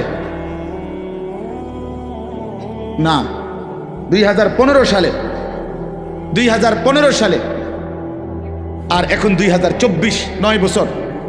এই 9 বছর আগে আমার আব্বা ইন্তেকাল করছে, যখন আমরা 5 ভাইয়ের কারো কোনো ঘর ছিল না। কিন্তু এই 9 বছরের ব্যবধানে বাবার ইন্তেকালের পরে আমরা 5 ভাইয়েরই আলাদা আলাদা জমি কিনা বিল্ডিং আছে, আলহামদুলিল্লাহ। তাহলে বাফ করে দিয়ে যায় নাই বলে সন্তান করতে পারবে না, এটা কোনো কথা না। বরং 5 জনের আমার সব ভাই কোনো ওয়াজ করে না, সব ভাইরা আলহামদুলিল্লাহ আল্লাহ ঘর করবার তৌফিক দিছে আলাদা আলাদা। তাইলে আমি আপনাদেরকে বুঝাইতে চাই, আপনি কেন হারামের মাধ্যমে সুদ দিয়া, ঘুষ দিয়া, বাটপারি, সিটারি কইরা, মিথ্যা বইলা, দলিলের মধ্যে 2 নম্বরই কইরা, আমনে এতেরে দিয়া, হেতেরে দিয়া, ওইতেরে দিয়া, ওইতেরে দিয়া, এতগুলো বাটফারি কইরা, আহা বান্দা, আয় আল্লাহর বান্দা, কার জন্য রাইখা গেলা? নিজের আখিরাত বরবাদ করে দিলা। কার জন্য রাইখা গেলে এই 10 শতক জমি? এত সিটারি করলা, এতটি দলিলের মধ্যে এতগুলো ফেঁস লাগাইয়া এ কদ্দুর জমি উদ্ধার করলা, বিনিময়ে আজ কার জন্য রেখে যাচ্ছ? তোমার না বলে? কবরে যাওয়ার দিন নাফরমান নিচ্ছ না কেন জমি? এই নাফরমান, এই না বলে তোর 10 শতক জমি নেস না কেন? গুলো বলে নাও না কেন? এটা না তোমার? এই তাল গাছিটার লাগে না 30 বার মেল করলা, এটা নেও না কার? এত কষ্ট করে তাল গাছ উদ্ধার করলা, এটা এখন থুয়ে যাও কার? ইয়াকুলু ইবনু আদামা মালি ওয়া মালি। আল্লাহ নবী সাল্লাল্লাহু আলাইহি সাল্লাম বলেন, আহা বনি আদম সারাদিন বলে আমার মাল, আমার মাল, আমার মাল, আমার মাল। ওয়া হাল্লাকা ইবনা আদামা মিন মালিক। হাই বনি আদম, তোমার মাল কোথায়? নবীজি বলতেছে ওয়া হাল্লাকা আইন, তোমার মাল কোথায়? বা তোমার মাল কেবল 3টা। রাসূলুল্লাহ সাল্লাল্লাহু আলাইহি সাল্লাম বলেছে তোমার কেবল 3টি, মা আকালতা ফা আফনাইতা, যা তুমি সরাসরি খাইছো, তুমি খাইছিলা, এটা তোমার। আও লাবিস্তা ফা আবলাইতা, যেটা সরাসরি গায়ে দিছো, তুমি গায়ে দিছো, এটা তোমার। আও তাসাদ্দাকতা ফা আমদাইতা, যেটা আল্লাহর রাস্তায় দান করছো, সদকা করছো, মসজিদে, মাদ্রাসায়, মাহফিলে, গরিবকে, অসহায়কে, বঞ্চিতকে, দুস্থকে আল্লাহর পথে খরচ করছো, এটা আখিরাতে জমা হয়েছে, এটা তোমার। কয়টা হলো? আল্লাহর কসম নবী বলছে এই 3টাই তোমার। ওমা সিওয়া যালিকা, আর বাকি সব ফাজাহিবুন, তোমার থেকে চলে যাবে। ও তারিকুহু লিন্নাস, মানুষের জন্যই রেখে যাবে, মানুষের জন্যই রেখে যাবে। শুধু শুধু ভুল করলা বান্দা, এতগুলো মিথ্যা বলা দরকার ছিল না, এতগুলো বাটফারি করার দরকার ছিল না, এত সিটারি করার দরকার ছিল না। এই কদ্দুর জমির লেগে, এই কয়টা টাকার জন্য, এই কদ্দুর ঘরের ফার্নিচারের জন্য এত মিশা কথা কইতে হয় না। 50 বছর সুদ খাইয়া, 30 বছর বাটফারি ব্যবসা কইরা, 50 বছর পর্যন্ত হালাল হারাম রোজগার কইরা কি কামাই করছে? 1 সেট সোফা বানাইছে, 6টা টেবিল, আর 6টা চেয়ার, একটা ডাইনিং টেবিল, 4খান খাট, 2টা আলমারি, একটা ফ্রিজ, আর 2 ডজন কাঁচের প্লেট, 1 ডজন চার কাপ, 6টা নুনের বাড়ি, 4টা বাথরুমের মধ্যে 4টা বদনা, লোডা লোডা, আর কিতা ফাঙ্গাস, তেলাফিয়া, দুন্দুল, করলা, ধন্যতা, কাঁচামরিচ, খিরা, টমাটো, ঠিক না, পাতাকপি, ফুলকপি, আর কি আর কি? এ সবই মালের দাম হইতো না 50 লাখ? কথা বলেন না কেন? আপনার ঘরের যে সামান, এ সবটির দাম 50 লাখ হবে? তো এই 50 লাখ টাকার জন্য এতগুলো মিথ্যা বললেন? এই 50 লক্ষ টাকার জন্য এত টাকা সুদ খাইলেন? এই 50 লক্ষ টাকার জন্য এতগুলো ওজনে কম দিলেন? আহা, এতগুলো মিথ্যা, খুব বেশি কি কামাই করলেন? এই বাপ, একটা লোক বলেন, বুঝতে শিখেন, খামখেয়ালি মনে করেন না। আপনি ভাবেন না আপনি কি করছেন কামাইটা? একটা ছেলে নামাজ পড়ে না, একটা মেয়ে পর্দা করে না, জিফুত নাতি নাতনি কেউ আল্লাহর কোরআন কদুর সাইয়াও পড়তে পারে না। এতগুলো নাফরমান ঘরে ঘুমায় 6 জন 7 জন, একটাও ফজরের নামাজ খুদার 365 দিনের 1 বছরে কোনোদিন ফজরের নামাজ পড়ে না। এই জানোয়ার পাইলা কি ফায়দা হইল? কথা বলেন না কেন? কি ফায়দা কি বলেন? আপনারা বলতেছেন জিরো। যে খাট বানাইলেন 70,000 টাকা দিয়া, ওই খাটে যে ছেলেটা ঘুমায় ওই সারা রাত মোবাইলে উলঙ্গ ছবি দেখে। এই জানোয়ারের জন্য বানাইছেন খাট? এ তো জানোয়ার, এ তো মানুষের বাচ্চা না। 365 দিনে খোদার একটা বছরে যে কোনোদিন ফজরের নামাজ পড়লো না, এটা মানুষের বাচ্চা হয় কেমনে? এটা মুসলমানের বাচ্চা কেমনে? কথা বলেন। একজন প্রতিবাদ করেন মিয়া, তারা ওই মানুষের বাচ্চা কেমনে? ওই হাইওয়ানরে জিজ্ঞাসা করেন, তোর কোনো আল্লাহ নাই, তোর কোনো রসুল নাই, তোর জন্য কেউ কাঁদে নাই? 23 বছর তোর জন্য তোর রসুল কাঁদছে। তায়েফের পাথরের আঘাতে পিঠটা চালনির মতো ছিদ্র বানায় ফেলছে। ক্ষুধার কষ্টে পেটে পাথর ভাঙছে 2টা। উহুদের দান দান শহীদ করা রক্তে উহুদের মাঠে নবী পড়েছিল ঘন্টার পর ঘন্টা। 3 মাস ঘরের চুলায় আগুন জ্বলে নাই। নবী বলবে, উম্মত এত কাঁদলাম, সারা রাত চোখের পানি ফেলে এশার পর থেকে ফজরের আজান পর্যন্ত নবী সাল্লাল্লাহু আলাইহি সাল্লাম উম্মতের জন্য কাঁদছেন, চোখের পানি ফেলছেন, দোয়া করছেন। বিনিময়ে উম্মত এই জিন্দেগি, এই আমল নামা, কোনদিন ফজরের নামাজ নাই। 30 বছর মিথ্যা, 40 বছর হারাম, 60 বছর বয়সও বিড়ি সিগারেট, 60 বছর বয়সও চায়ের দোকানে আড্ডা, টেলিভিশন আর নাচ গান। 40 বছর ঘরে প্রতিদিন রঙিন টেলিভিশন চললো, স্ত্রী বেপর্দা, মেয়েটাও বেপর্দা। হায় উম্মত, এ কি আমল নামা আনলা? আল্লাহর কসম, নবীজির কাছে তো উম্মতের আমল নামা দেখানো হবে। এই বাপ, নবী সাল্লাল্লাহু আলাইহি সাল্লাম তো উম্মতের আমল নামা দেখবে। তো এই আমল নামা দেখলে কসম আল্লাহর, নবী চোখের পানি ছেড়ে দিবে আর কাঁদবে আর বলবে, উম্মত আমি শ্রেষ্ঠ নবী, তুমি আমার শ্রেষ্ঠ উম্মত। এই নিয়ে আমল নামা, আমি এই আমল নামা নিয়ে আল্লাহর সামনে কেমনে দাঁড়াবো? তোমার জন্য কেমনে সুপারিশ করবো? উম্মত কি বলবো? আমি কিভাবে মুখ দেখাবো? তুমি আমার এত বড় বেইজ্জতি কেমনে করলা? কি ব্যাপার? কোনো বাবা যদি কোনো ছেলেকে 6 বছর ঢাকা শহরের আইখ্যা কোনো কলেজে পড়ায়, তারে মনে করেন 50 লাখ টাকা দিছে, এই পর্যন্ত বাবার সব বেচ্চা, 6 বছর পরে রেজাল্ট আসছে সে ফেল, তো ওই বাপ কি পরিমাণ কাঁদবে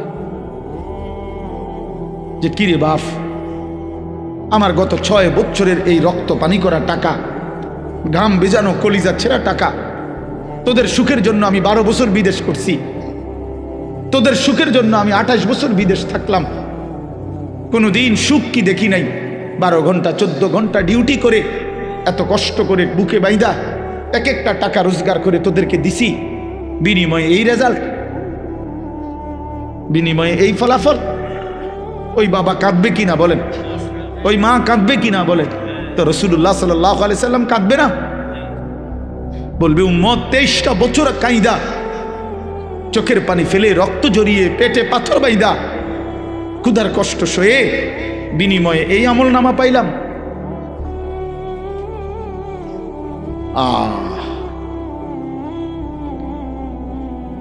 আমনে কি বলবেন? আমনে ভাবেন, আমি কি বলবো? আমি ভাবি। চলেন কথা শেষ, সবাই মিলেই ভাবেন, এটুকু ভাবেন, কি দাঁড়াবেন, কি বলবেন? নবী সাল্লাল্লাহু আলাইহি সাল্লাম বলবেন এটা, উম্মত আর কত কাঁদলে তোমার দিল নরম হইতো? আমি আর কত রক্ত ঝরাইলে তোমার মন নরম হইতো? তুমি আমারে বলো উম্মত, আপনি কি জবাব দিবেন বলিয়া? এত বড় বয়সকালে কেমনে বিড়ি খান?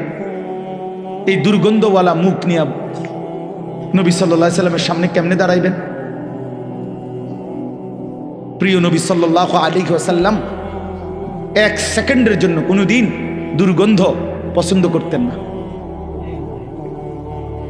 বলেন না, নবী সাল্লাল্লাহু আলাইহি সাল্লাম যে রাস্তা দিয়ে হাঁটতেন, পরবর্তী কেউ আসলে বুঝতো এখান দিয়েই নবী গেছে, কারণ মেশকের ঘ্রাণ ভাসতে থাকতো।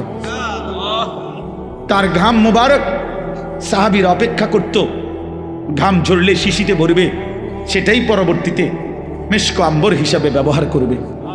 এই আপনারা শুনেন না কিনা আজকে প্রথম কথা বলেন? এই তো অনেক পুরানো ওয়াজ, ঠিক কিনা বলেন? এই কথাগুলোর অর্থ কি?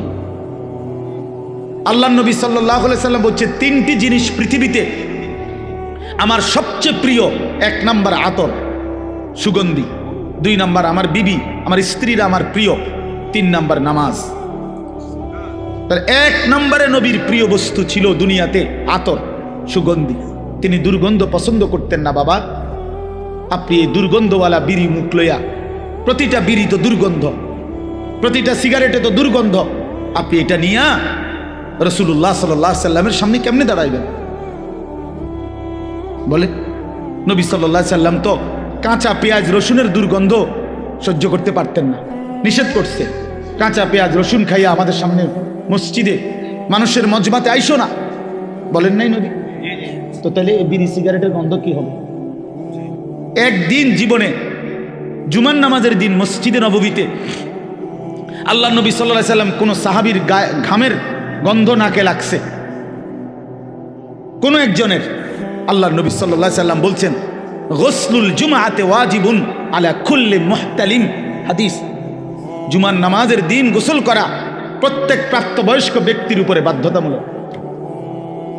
একদিনেরও ঘামের গন্ধ নবী পছন্দ করে না।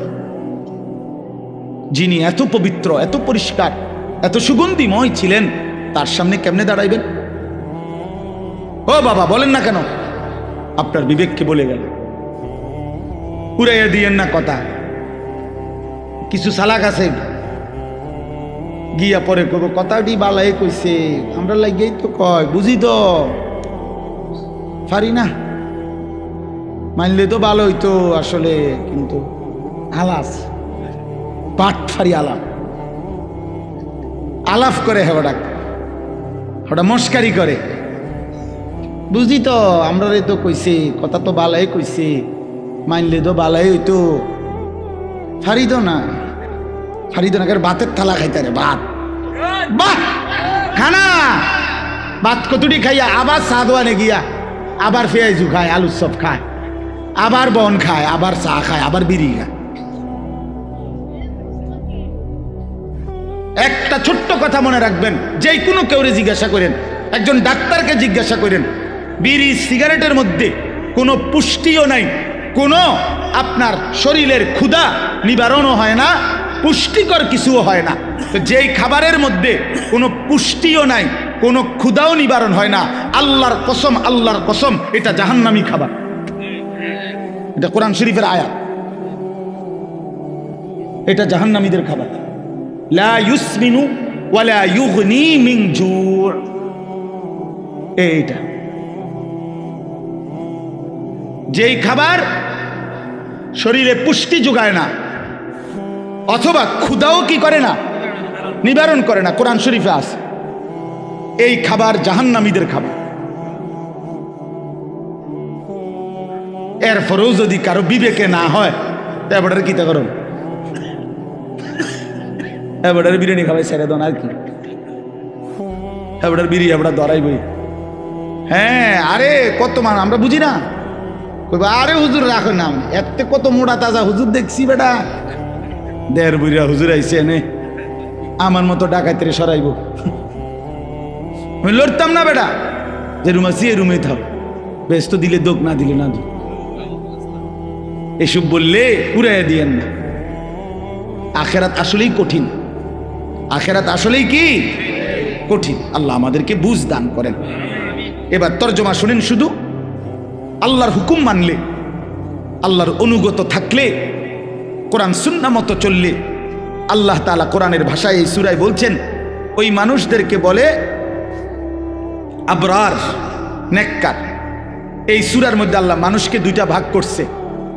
নেককার যারা সৎকর্মপরায়ণ তাদেরকে আল্লাহ বলছে আবরার, আর যারা পাপী নাফরমান আল্লাহ তাদেরকে বলছে ফুজ্জার। তো এখানে আমি যেই 5টা আয়াত পড়ছি, এই 5টি আয়াতে আল্লাহ তাআলা আবরার যারা নেককার তাদের পুরস্কার ঘোষণা করছে। ইন্নাল আবরারা লাফি নাঈম, আল্লাহ বলেন আমার নেককার বান্দা যারা হবে তারা নেয়ামতে নেয়ামতে ভরা চির সুখের জান্নাতেই বসবাস করবে। আচ্ছা, জান্নাতের নিয়ামত কি পরিমাণ? তো আল্লাহ কোরআনে বলছে ইদা রাআইতা সাম্মা রাআইতা নাঈমান ওয়া মুলকান কাবীরা।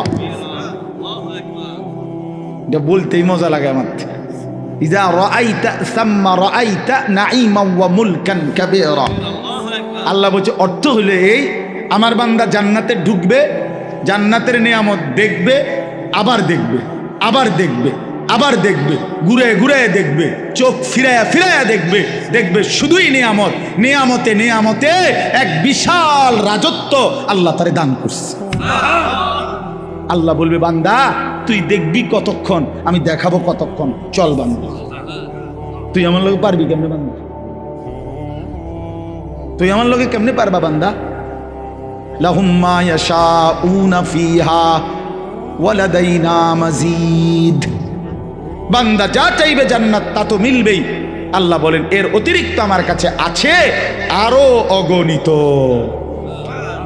সুবহানাল্লাহ। ইন্নাল আবরারা লাফি নাঈম, নিয়ামতে নিয়ামতে ভরা জান্নাতেই থাকবে। আলাল আরাইকি ইয়ানজুরুন, এরপরে দ্বিতীয় আয়াত আলাল আরাইকি ইয়ানজুরুন। আল্লাহ বলেন আমার নেককার বান্দা জান্নাতের সিংহাসনে বসে দেখতে থাকবে।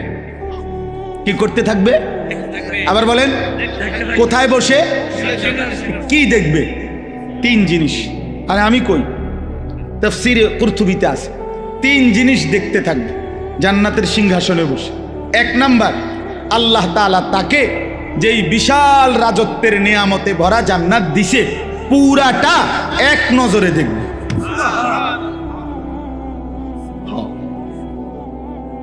এক নজরে দেখবে। এখন কেমনে দেখবে তাহলে এক নজরে? নিশ্চয়ই জান্নাত হলো 10 হাত বাই 10 হাত, মতন হলে দেখবো কেমনে? জান্নাত যদি পুরা বাঙ্গরা ইউনিয়ন হয় আমরা কেমনে দেখবো? তা জান্নাত তো নিশ্চয়ই কি কুড়াখালের সমান? কিতা 2টা রুম আর একটা বারিন্দা। সবচেয়ে ছোট জান্নাত 10 দুনিয়া বরাবর। সবচেয়ে ছোট, সবচেয়ে ছোটটা এই 10 দুনিয়া বরাবর জান্নাত সে এক নজরে জান্নাতের সিংহাসনে বসে দেখতে থাকবে। যদি বলেন এটা কিভাবে সম্ভব, তা আমি বলি দোয়া করেন আল্লাহ আমারও জান্নাত যেন দেয়, আমনেরও যেন দেয়, দুজনে মিললে আমরা একসাথে দেখা আমনে আমারে বুঝাই কইবেন, আমি আমনে বুঝাই কইব। আল্লাহ কবুল করেন, নিয়ত করেন, আমিন বলেন। ও আল্লাহর কাছে জান্নাত চাইবেন না? জান্নাত তো আমগুলো লেগে বানাইছে আল্লাহ, ইমানদারের জন্য বানাইছে না? নাইলে আমি কেমনে কইতাম এটা কিরকম হইব, কেমনে দেখবো? আমি কি মিশনিটা দেখছিনি? এই জন্যই বললাম একসাথে যদি আল্লাহ আমগরে জান্নাতি বানায় তা আমিও দেখুম, আপনিও দেখবেন, আমি আপনারে বুঝাই কম, আপনি আমারে বুঝাই কইবেন। আলাল আরাইকি ইয়ানজুরুন, এইলো 1।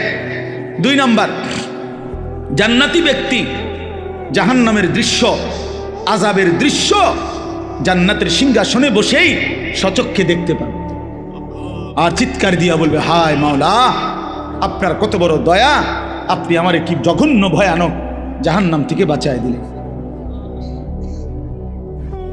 এই কয়টা হলো? 3 নাম্বার। 3 নাম্বারটা কই? আল্লাহু আকবার। 3 নাম্বার হইলো একটু জিরান, তারপরে কই আল্লাহ। 3 নাম্বারটা হইলো জান্নাতি বান্দা জান্নাতের সিংহাসনে বসে মহান আল্লাহ পাক রব্বুল আলামিনকে দেখতে থাকবে। প্রথমবার যখন দেখবে 70,000 বছর একটানা মালিকের দিকে তাকাইয়েই থাকবে। এটা কি মজাদার বিষয়। এর লাগে একটু জিরা মানে একটু মজা করে কই, ইলা রাব্বিহা নাযিরাহ, সরাসরি রব্বুল আলামিনকে বান্দা দেখবে। আলাল আরাইকি ইয়ানজুরুন ইলা রাব্বিহি আযজা ওয়া জাল, জান্নাতি বান্দা সিংহাসনে বসে মহান আল্লাহ পাককে সচক্ষে দেখবে। 70,000 বছরের জন্য জান্নাতের সব নিয়ামত ভুলে যাবে। জান্নাতের হুরেরা টানাটানি শুরু করবে, হে আল্লাহর বান্দা জান্নাতি, আমাদেরকে তো ভুলেই গেলেন, আমাদের দিকে তো ফিরেই চাচ্ছেন না। জান্নাতি বলবে, হুরেরা, মহান আল্লাহ পাকের দিদারের সামনে পুরা জান্নাত আমার কাছে কোনো কিছুই মনে হয় না। আলাল আরাইকি ইয়ানজুরুন, এই হলো 2 নাম্বার। 3 নাম্বার, তাহলে 3টা। নিজের জান্নাত পুরাটা দেখবে, জাহান্নামীদের আযাবের দৃশ্য দেখবে, আর মহান আল্লাহ পাককে দেখবে। ঠিক আছে না মৌলানা? মনে রাখবে। এই যে মৌলানাও, আমি যখন সোনাকান্দা মাদ্রাসায় নতুন আসি, তখন এই শেষ মানে হেগো পড়া শেষ বছর, আমিও মাত্র আসছি। তো কিছুদিন, হয়তো অল্প কিছুদিন আমার ক্লাসও ছিল। বাকি অনেক সুন্দর বয়ান করে, আল্লাহ ভালো করেন, তৌফিক দান করে। তাইলে আলাল আরাইকি ইয়ানজুরুন তারিফু ফি বুজুহিহিম নাদরাতান নাঈম। আল্লাহ নবীকে বড়, নবীজিকে আল্লাহ বলতেছে, বন্ধু শুনেন, জান্নাতি বান্দাকে আপনি যখনই দেখবেন 24 ঘন্টা তার চেহারার মধ্যে হাসি, আনন্দ, প্রফুল্লতা, চির সজীবতা বিরাজ করছে। 1 সেকেন্ড কোনো ক্লান্তি, বিরক্তি, পেরেশানি, অস্থিরতা বলতে কিচ্ছু না। তারিফু ফি বুজুহিহিম নাদরাতান নাঈম। হ্যাঁ, আচ্ছা, এই যে বাহিরে যারা এতক্ষণ ধরে ধরে, এরা এই বেশরমরা কেমনে আইয়া বইব এখন? না না, এগো, আচ্ছা, এগো তো একটা চোখ সরম তো আছে মানুষের না। এখন যখন বসবে, এখন মুনাজাতের টাইমে এগো লজ্জা লাগবে না? শরম কম হইলে যা হয় আর কি, লজ্জা কম থাকলে যা হয়। ইউসকাউনা মির রাহিকিম মাখতুম, এই শেষ। এবার আরে 2 রায়। এবার শুনেন, আল্লাহ বলেন জান্নাতি বান্দাকে পান করানো হবে শরাব, জান্নাতি সুস্বাদু পানীয়, মাখতুম মোহরাঙ্কিত, সিল মারা। এ কথাটা আমি এমনি বুঝাই আগে, তাহলে বুঝবেন ভালো। মনে করেন এই যে এটা একটা বোতল পানি, এখন এটা একদম ইনটেক বোতল, বাকি পানি যেহেতু আমার, তো আমরা 3 জনে মিল্লা খাইলাম, আমি, হানিফ ভাই, সেলিম ভাই, কদ্দুর করে আমরা শেষ করলাম। তাহলে 1 বোতল দিয়ে কয়জনে খাইলাম? আল্লাহ তাআলা বলতেছে, আমার বান্দা জান্নাতের মধ্যে পানীয় যেটা পান করবে শরাব, সেটা প্রতিটাই থাকবে ইনটেক, মোহরাঙ্কিত, সিল মারা। একটা 3 জনে খাইবে না, একটা 2 জনে খাবে না, প্রতি বোতল নতুন নতুন। মাখতুম, প্রত্যেক বোতল সিল মারা, মোহর মারা, ইনটেক। হ্যাঁ, 3 জনে ভাগ করে খাওয়ানোর মতো জান্নাত। আল্লাহ বলে, কস কি বান্দা, এটা জান্নাত? দেখি সাপের বাজার নি, আমার মাদ্রাসা আছে না, এটা জান্নাত বান্দা।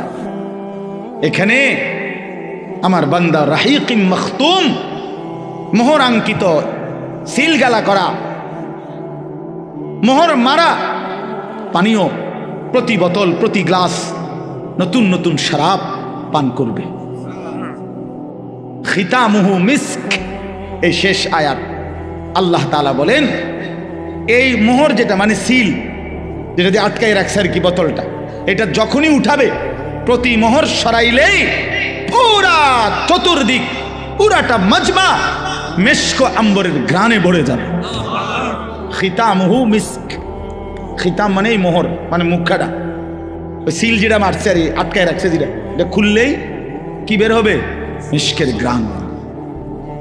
ওয়াফি যালিকা ফালিয়াতানাফাসিল মুতানাফিসুন। এই শেষ কথা হলো আল্লাহ এবার উপদেশ দিচ্ছে, অতএব আমার বান্দা এমন চমৎকার জান্নাতের জন্যই তোমাদের প্রতিযোগিতা করা উচিত। বুঝছেননি বাংলা কথাটা?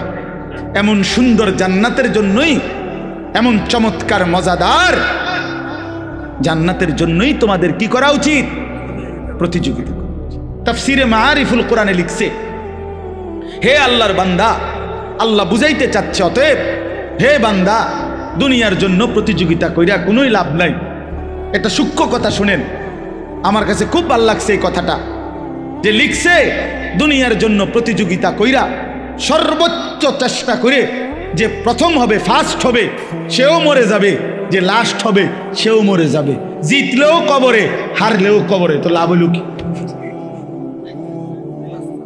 বুঝেন নাই কথাটা? এটা দারুণ কথা না? মানে দুনিয়া আমি একবারে ঠিক আছে, আমি 1 নম্বর ধনী হইছেন তো তাহলে মরবিন নি আগে, এটা কথা তো লাভ হইল কি? আর 1 নম্বর হইয়া কি লাভ হইল? এমন যদি হইতো যেহেতু আমি ফার্স্ট হয়েছি আমার মরণ নাই, বাকি যারা লাস্ট হয়েছে তারা মরে যাবে, এরা যেহেতু পাস করছেন। তাহলে দুনিয়ার মধ্যে কোনো প্রতিযোগিতা করে লাভ নাই, দুনিয়া নিয়ে কারাকারি করে লাভ নাই। জিতলেও মরে যাবা, হারলেও কি মরে যাবা। ফার্স্ট হইলেও কবরে, লাস্ট হইলেও কি কবরে। অতএব যেটা আমার থেকে চলেই যাবে, যেটাকে আমি ছাড়তেই হবে, তার জন্য প্রতিযোগিতা না করে ওয়াফি যালিকা ফালিয়াতানাফাসিল মুতানাফিসুন, আল্লাহ বলে জান্নাতের জন্য প্রতিযোগিতা করা উচিত। লিমিসলি হাদা ফালিয়ামালিল আমিলুন, এই জান্নাতের জন্য তোমাদের নেক আমল করা উচিত। ফালিয়ারগাবির রাগিবুন, আগ্রহ উদ্দীপনা তোমাদের থাকা উচিত। আল্লাহ আমাকে তৌফিক দান করেন, আমাদের সকলকে তৌফিক দান করেন। আল্লাহ তাআলা এই মাহফিল, এই মাদ্রাসা, এই হেফজখানা কবুল করেন। আমার প্রিয় ভাই বন্ধু হাফেজ মাওলানা কারি আবু হানিফ, আমরা বন্ধু, ছেলেবেলায় একসাথে পড়ছি ব্রাহ্মণবাড়িয়া দারুল আরকাম মাদ্রাসায়। সেই থেকে উনিও আমারে খুব মহব্বত করে, আমিও মহব্বত করি। এই 17ই ডিসেম্বর শেষ বয়ানটা উনি নিয়ে এবারে আসমানে দিছে না চাঁদের দেশে দিছে মাহফিলটা। আমি কখনো জিগাইও না, ওই যে আমার বন্ধু যে, এই জন্য আমি জিজ্ঞাসাও করি না। এমনি তো আমি সব মাহফিল জিজ্ঞাসা করি, কিন্তু এইটা কিছুই বলি না। ঠিক আছে ভাই, হানিফ ভাইয়ের মাহফিল এটা, সে যেখানে মনে হয় দিব, একখানে মনে আছে। তো পরে শুনি এই 2 দিন আগে মনে হয় আমারে, হ্যাঁ ওই আমাদের কুড়াখাল মাহফিলের দিন বলতেছে, হুজুর এখানে আপনার আরেকটা বয়ান আছে। আমি কি জানি, আমি তো কই জানি না, করতে আইল বয়ান কয় যে 17ই ডিসেম্বর হানিফ ভাইয়ের যে বয়ান এইটা। ঠিক আছে, আলহামদুলিল্লাহ, কোনো অসুবিধা নাই। আল্লাহর কথা বললেই লাভ, ঠিক কিনা বলেন? কবি ইধার কবি উধার, কখনো একদিকে কখনো সেদিকে, কখনো নিচে কখনো উপরে, কখনো দুয়ারে দুয়ারে। আল্লাহর কথা বললেই লাভ, আল্লাহর কথা শুনলেই লাভ, আল্লাহর পথে আসলেই লাভ। ধাক্কা ধাক্কি না করি ভাইয়া বাপ, চলেন সবাই জান্নাতি হো। জান্নাত অনেক বড়। এই আমরাই মানুষই গুণ জান্নাতে ঢুকলে আর তো লোক ঢুকতে তো না, না মনে হয় না, ঠিক না? কথা বলেন না কেন? মানে আমরা এই কয়েকজন জান্নাতে যদি ঢুকে যাই, এরপরে তো আর বনবাহী লোক ঢুকতে পারতো না, আর তো জায়গা হইতো না, তো আর অসুবিধা কি? সংকীর্ণতার কি দরকার? জান্নাত তো অনেক বড়, অনেক বিশাল জান্নাত, অনেক বিশাল জান্নাত। জান্নাতি বান্দা কোরআনে আছে, আর তাফসিরে আছে, একসাথে 70,000 জান্নাতি হাত ধরাধরি করে দরজা দিয়ে যখন ঢুকবে, আল্লাহর কসম কেউ কারো পিছনে দ্বিতীয় জন হবে না। বুঝছো না সেলিম ভাই? কি হবে না? না না, দ্বিতীয় জন না, মানে তুমি আগে এরপরে আবু বকর, এমন না তো। এটা কেমন দরজাটা? হ্যাঁ বুঝছেন? এটা দরজাটা কত বড়, পাল্লাটা কত বড়, জান্নাত কত বড়। দরজা তো স্বাভাবিকভাবে ভিতরে রুমের তুনো ছোট হয় নাকি দরজা বড় রুম ছোট? এমন তো না, না না, দরজার চাইতে রুম বড় না? তো তাহলে দরজাই যদি হয় এই সাইজ, ও ভিতরের অবস্থা কিটা? আমি এইটা বুঝাইতে চাইছি। 70,000 ইমানদার ঢুকতে কেউ কারো দ্বিতীয় হবে না, একসাথে ঢুকবে। আল্লাহ আমাকেও তৌফিক দান করেন, আমাদের সকলকে তৌফিক দান করেন। আপনারা দ্বীনকে ভালোবাসেন, আল্লাহকে ভালোবাসেন, প্রিয় নবী সাল্লাল্লাহু আলাইহি সাল্লামের সুন্নাতকে, দ্বীনকে ভালোবাসেন। চলেন সবাই মিলে সুন্নাত তালাশ করেন, আল্লাহকে তালাশ করেন, কোরআন তিলাওয়াত করেন, জিকির করেন, নবী সাল্লাল্লাহু আলাইহি সাল্লামের এক এক সুন্নত ধরে তালাশ করে আমল করেন। যে যেখানে থাইকা পারেন, যে যেই পীরের কাছে, যে যেই আল্লাহওয়ালার কাছে, যে যেই হক্কানি আলেমের কাছে থাকেন, কোনো আপত্তি নাই, কিন্তু শুধু অনুরোধ একটাই হলো, আল্লাহর কোরআন পড়েন, রাসূলুল্লাহ সাল্লাল্লাহু আলাইহি সাল্লামের সুন্নাত খুঁজে খুঁজে তালাশ করে করে আমল করে একসাথে চলেন, জান্নাতি হওয়ার চেষ্টা করুন। রাসূলুল্লাহ সাল্লাল্লাহু আলাইহি সাল্লামের সুন্নাতের অনুসরণ করেন, আল্লাহর কোরআন তিলাওয়াত করেন, হালাল রোজগার করেন, হারাম থেকে বাঁচেন, বউ বাচ্চা পরিবারকে দ্বীন শিখান, নামাজ পড়ান, ছোট বাচ্চাকে বঞ্চিত করেন না, ছেলেকে মেয়েকে আল্লাহর কোরআন থেকে বঞ্চিত করেন না। এই পৃথিবী গোটাটাও যদি আপনি সন্তানকে দেন আর আল্লাহর কোরআন থেকে বঞ্চিত করলেন, আল্লাহর কসম আপনি তারে কিছুই দেন নাই। আর কোরআন দিয়েছেন তাকে, তার কলিজায়, গোটা পৃথিবীও যদি সে না পায়, সে কিছুই হারায় নাই, সে সব পাইছে। জুতু মেয়েরা তো সব মেয়েরা, যখন আল্লাহ আমার, সবই আমার। অতএব আজকের এই সুন্দর মাহফিল মজমা আল্লাহ তাআলা কবুল করে নেন। আপনাদের কাছে আমার